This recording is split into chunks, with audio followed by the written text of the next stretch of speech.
ओम साथियों, आइए शुरुआत करते हैं वर्ल्ड मैप के अगले सेशन की, अगले सीरीज के अगले पार्ट की।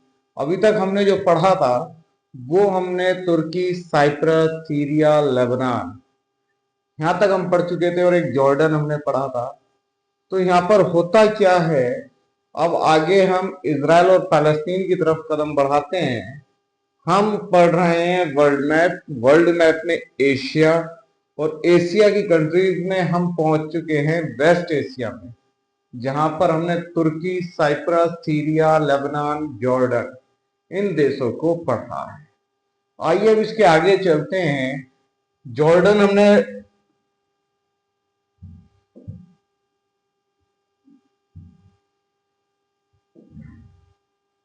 देखिए 2016 में एक मूवी आई जिसको कहा गया एयरलिफ्ट मूवी, अक्षय कुमार की। वो कुवैत पर हमला किया था इराक ने, कुवैत पर हमला किया था इराक ने, और वहां पर 1,70,000 लोग फंस गए थे, भारतीय नागरिक फंस गए थे। तो उनको निकालने के लिए जो ऑपरेशन एयरलिफ्ट किया था वो जॉर्डन से किया गया था। जॉर्डन में कहा गया था कि युद्ध हुआ कुवैत में, और कुवैत से 1,70,000 नागरिक हमारे बगदाद पहुंचे, और बगदाद से हवा के माध्यम से वो जॉर्डन गए, और जॉर्डन से वो गए हिंदुस्तान, भारत। एक ऐतिहासिक है, विश्व में इससे बड़ा एयरलिफ्ट कभी नहीं हुआ। 1,70,000 लोगों को हवाई जहाज के माध्यम से अपने देश में सकुशल लाने वाला देश भारत है। और ऑपरेशन एयरलिफ्ट ये जॉर्डन से भारत के लिए किया गया था। ये बात कर रहे हैं हम, जॉर्डन देश से हमारे नागरिकों को लाया गया।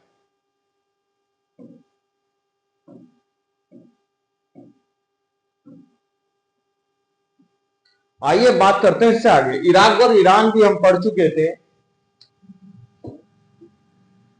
आज हम बात करेंगे इजराइल और फलस्तीन, एक ऐसा देश जो यहूदियों का देश कहलाया जाता है, इजराइल। इजराइल इन लोगों को मात्र 1, 2, 4 दिन में नहीं मिला। यहूदियों का बहुत बड़ा बलिदान कह लीजिए, त्याग कह लीजिए, या उनके बड़ों की भूल कह लीजिए। जी हाँ, यहूदियों को इसी तरीके से इजराइल नहीं मिला।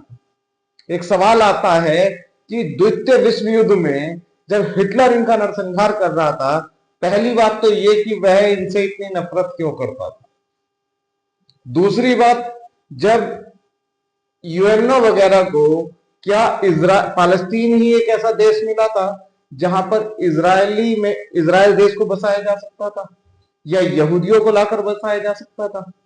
क्या और कोई देश नहीं थे? बिल्कुल थे। क्या फलस्तीन में ही यहूदी रह रहे थे, अमेरिका में नहीं थे? थे। लेकिन यहीं पर क्यों बसाया, ये भी एक सवाल बनता है। क्या किसी और देश में भी यहूदियों को बसाया जा रहा था? जी हाँ, इजराइल देश से पहले युगांडा जैसे देश को टारगेट किया गया था, लेकिन कुछ विरोध के चलते यहूदियों को वहां पर नहीं बसा पाए। और दूसरी बात, ये देश हमें अपना लगे, ये जमीन हमें अपनी लगे, क्योंकि यहां पर ब्रिटेन और फ्रांस जैसे देशों का हस्तक्षेप रहा है। सबसे पहले ये ओटोमन साम्राज्य के अंतर्गत आता था, ये ना पैलेस्टीन था ना इजराइल था। जो लोग ये कहते हैं कि ये सिर्फ पैलेस्तीनियों का देश है, तो ये भी मान लेना चाहिए कि ओटोमन साम्राज्य भी यहीं पर रहा है। ओटोमन साम्राज्य से पहले यहाँ क्या हुआ था उस इतिहास में भी जाना चाहिए। खैर, जब आप ईसाई, यहूदी और इस्लाम के अतीत में जाएंगे, जहां से इनकी शुरुआत है, आपको इसका आंसर मिल जाएगा। खैर, बहुत लंबी कहानी है, हम उस कहानी में नहीं पढ़ेंगे कि ये कोई अब्राहिम हुआ करते थे। सबसे पहले अब्राहिम हुए, और वो कहां पर आए? इजराइल की जेरूसलम, यरूशलेम हिंदी में कह दिया जाता है, यरूशलेम में आए और उन्होंने वहां पर शुरुआत की।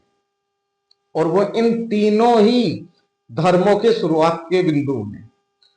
तो वहां से चीजें शुरू हुई हैं, और उसी में से एक निकला यहूदी, एक धर्म बना यहूदी। जिन्हें ज्यूज भी कहा जाता है, अंग्रेजी में ज्यूज कहा जाता है, किनको? यहूदियों को।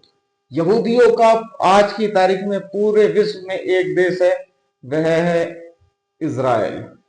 और ये एक दिन में नहीं मिला है, बहुत संघर्षों के बाद यहूदियों को अपना बलिदान, त्याग, या कह लीजिए बड़ों की भूल के द्वारा एक ऐसे दंड इनको मिले हैं कि इनको बहुत ज्यादा मारा और काटा गया। जी आइए शुरुआत करते हैं इज़राइल और पैलेस्टीन।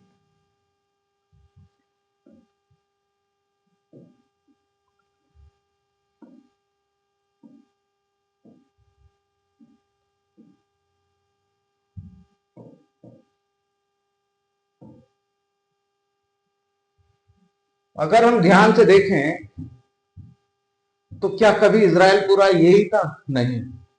द्वितीय विश्व युद्ध के बाद यूएनओ ने यह तय किया कि हम यहूदियों को यहां पर लाकर बसाएंगे, और ये सिर्फ तभी नहीं हुआ, उससे पहले भी प्री प्लान हो चुका था।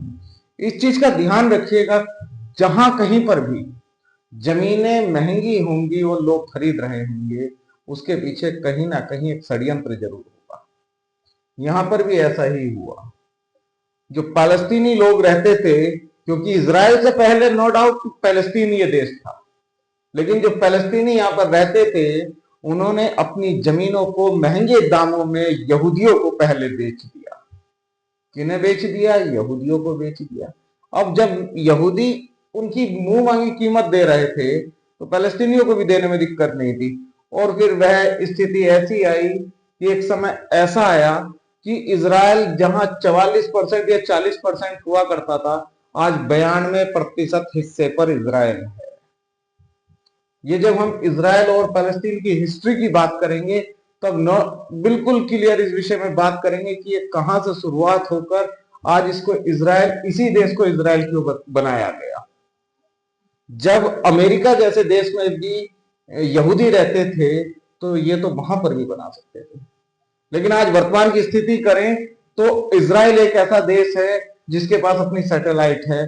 कोई भी ऊपर से आक्रमण करेगा, हवाई फायरिंग करेगा, या कोई भी हवा के माध्यम से आक्रमण करेगा, तो इनकी सैटेलाइट उसको नष्ट करने की क्षमता रखती है।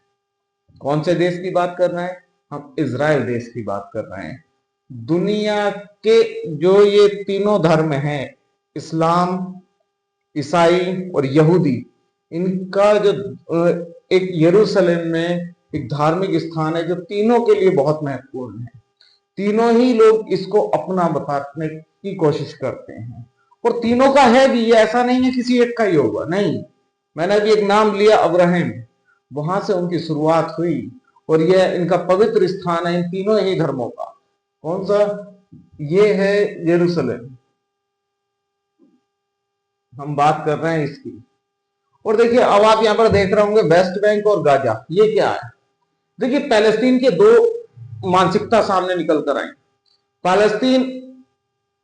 पैलेस्तीन ये चाहता है कि हम लड़के अपनी जमीन को वापसी लेंगे, जिसे आज की तारीख में गाजा पट्टी कहा जाता है। क्या कहा जाता है? गाजा पट्टी कहा जाता है। इसका सीधा सा कहना है कि हम अपनी जमीन को लड़के वापस लेंगे। वेस्ट बैंक पैलेस्तीन का वो हिस्सा है जहां पर ये लोग कहते हैं कि नहीं, बातचीत से हम सुलझाते हैं इसको, हम इसको आपस के मेल जोल से हम इसको निपटाएंगे। ये बात कर रहे हैं हम इज़राइल और फालस्तीन की। किसकी बात कर रहे हैं? इज़राइल और फालस्तीन की बात कर रहे हैं। इसमें कोई दो राय नहीं है कि यहूदियों ने 6 दिन के अंदर सभी अरबिक कंट्रीज को हरा दिया।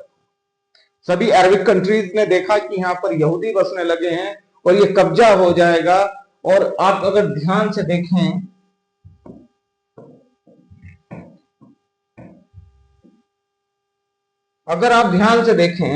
तो इज़राइल के आसपास मैक्सिमम कंट्रीज इस्लामिक लोग की हैं, अरबिक कंट्रीज की हैं।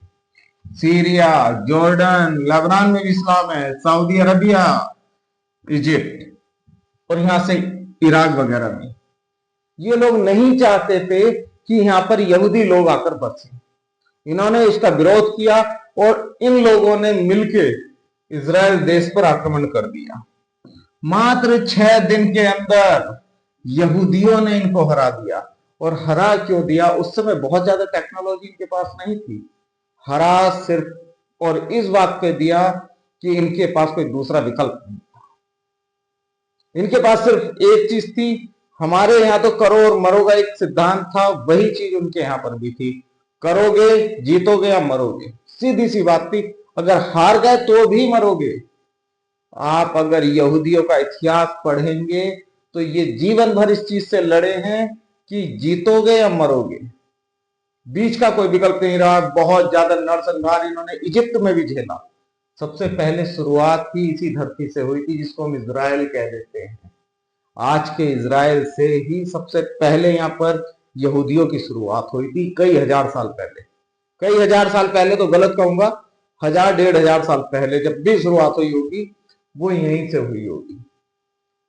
यहाँ से यहूदियों की शुरुआत हुई थी। और जब इनके साथ अन्याय यहाँ पर, क्योंकि रेतीले स्थान था, बहुत ज्यादा पानी नहीं था कहां पर, इज़राइल में, तो उस समय ये लोग बाहर निकले और अलग अलग देशों में फैले।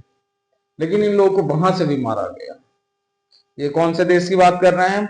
हम बात कर रहे हैं इज़राइल और पैलेस्टीन, एक ऐसा देश जिसने सारे अरबिक कंट्रीज को मात्र 6 दिनों में हरा दिया। और यहां तक कि इजिप्ट के इन टुकड़ों पर भी कब्जा कर लिया था। किसने? इज़राइल ने। बाद में एक संधि के माध्यम से इनको छोड़ा है, वो अलग चीज है। जब इजिप्ट पढ़ेंगे तब इस चीज को हम जरूर देखेंगे। अरबिक कंट्रीज को हराने वाला, 6 दिन के अंदर हराने वाला देश इज़राइल। इज़राइल को कौन से देश पर आकर बसाया गया? फलस्तीन। कौन से देश पर? फलस्तीन। आइए इसके बाद हम पढ़ते हैं जॉर्डन में। एक चीज और है, मैं आपको बता दूं, जॉर्डन और इज़राइल के बीच में मृत सागर है, डेड सी। कहां पर? इज़राइल और जॉर्डन के बीच में।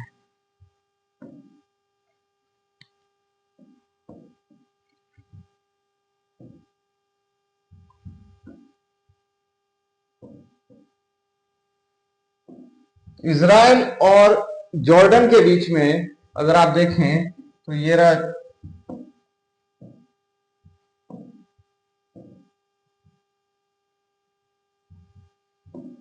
इज़राइल और जॉर्डन के बीच में एक सागर है जिसको डेड सी कहा जाता है, मृत सागर कहा जाता है। ये इज़राइल है, ये जॉर्डन है, ये इस जगह की बात है। वहां की बात है, बीच की बात है, जॉर्डन और इज़राइल। मृत सागर, मृत सागर की जानते हैं खासियत क्या है? मृत सागर में कोई भी जीव या जंतु जिंदा नहीं रह सकता पानी के अंदर, और इसमें आप कभी भी डूबेंगे नहीं। जी हाँ, चाहे कितनी गहराई के उसमें चले जाएंगे, डूबेंगे नहीं, पानी ऊपर आपको फेंक देगा। घनत्व अधिक है इस कारण से। कहां पर है ये? इज़राइल और जॉर्डन के बीच में है। कौन सा सागर है? ये मृत सागर है जिसको डेड सागर कहा जाता है, डेड सी कहा जाता है, मृत सागर कहा जाता है।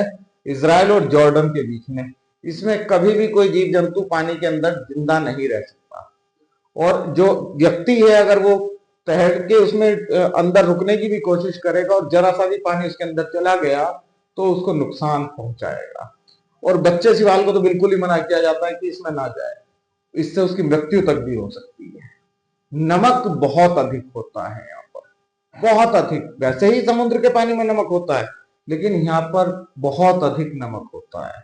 ये कौन से देश की बात कर रहे हैं? हम इज़राइल और जॉर्डन देश के बीच की बात कर रहे हैं। मृत सागर कौन से दो देशों के बीच में उपस्थित है? इज़राइल और जॉर्डन के बीच में। आइए इसकी शुरुआत करते हैं अब आगे।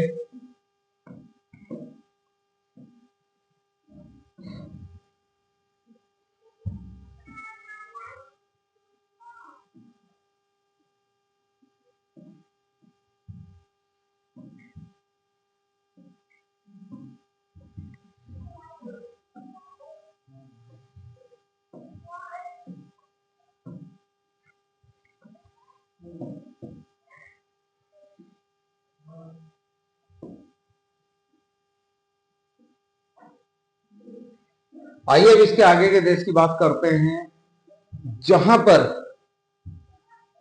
पूरे विश्व का 95% हिस्सा रेगिस्तान से ढका हुआ है, रेतों से ढका हुआ है।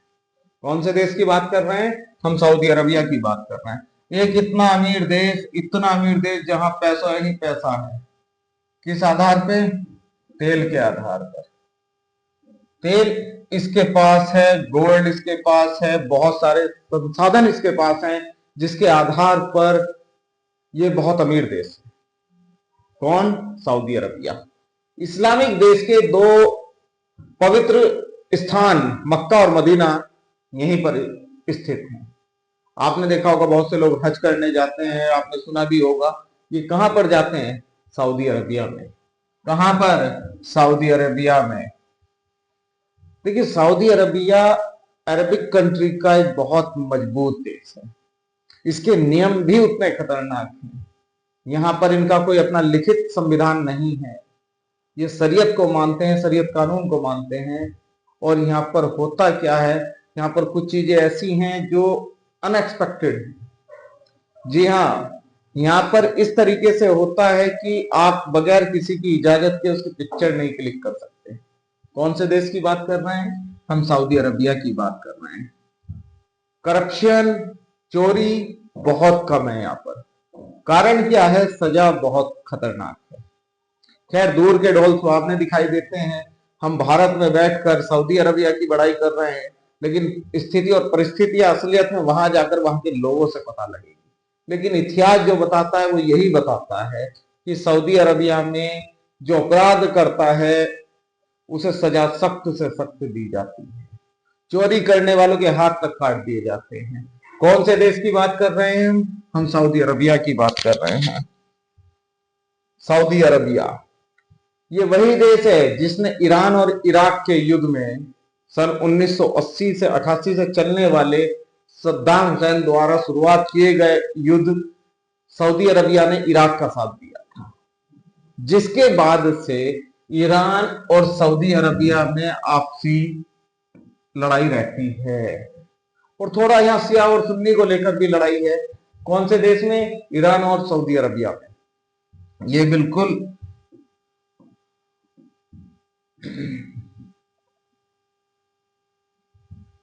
देखिए, ऐसा होता है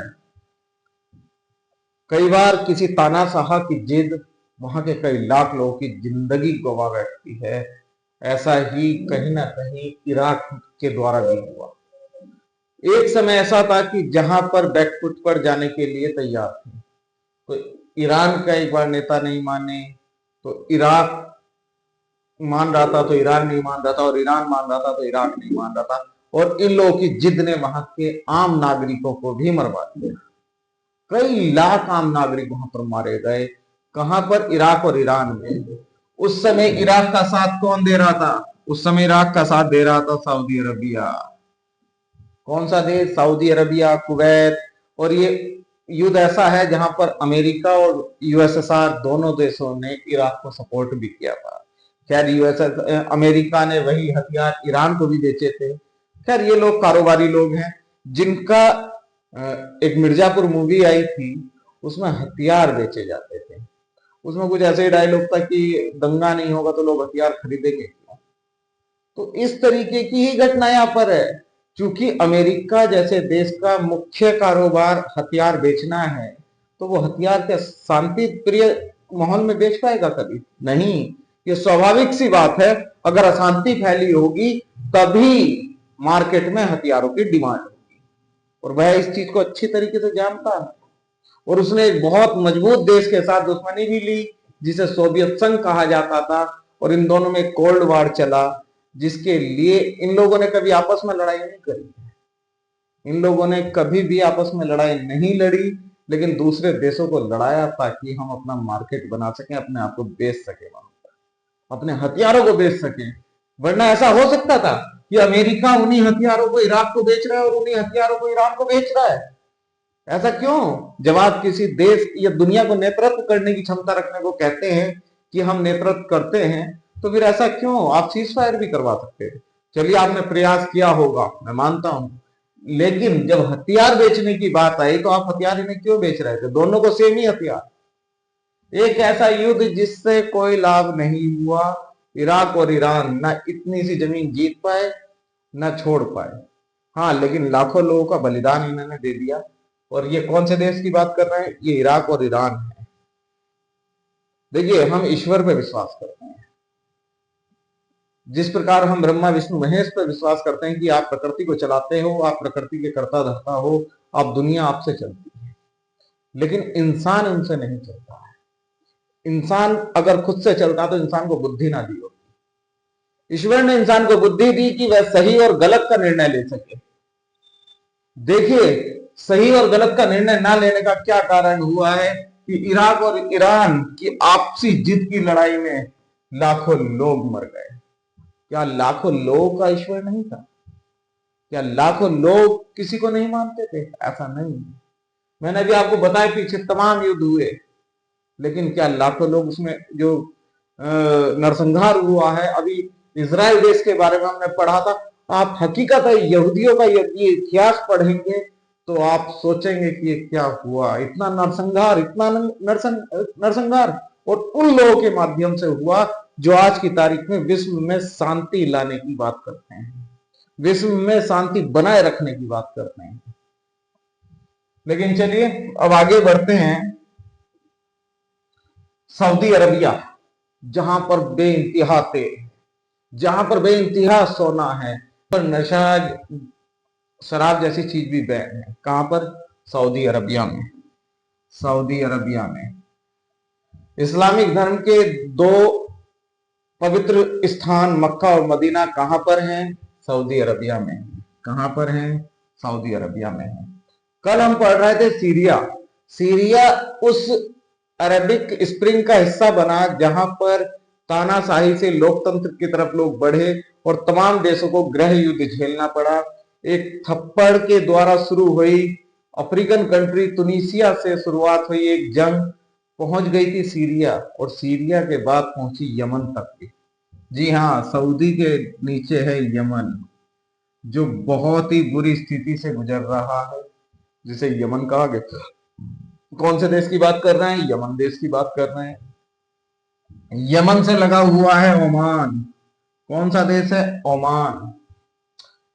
यमन से लगा हुआ है ओमान। ओमान में देखिए हमारे यहाँ के लोग, बहुत से लोग जॉब करने जाते हैं। इन अरेबिक कंट्रीज में हमारे यहाँ के लोग जाते हैं और वहां पर सेवा भी देते हैं। ओमान से ऊपर है यूएई, जहां पर दुबई है। क्या है? दुबई है। कहां पर है? यूएई। यूएई से ऊपर है छोटा सा देश कतर। कौन सा देश है? कतर। कतर से ऊपर है बहरीन। बहरीन से ऊपर है कुवैत।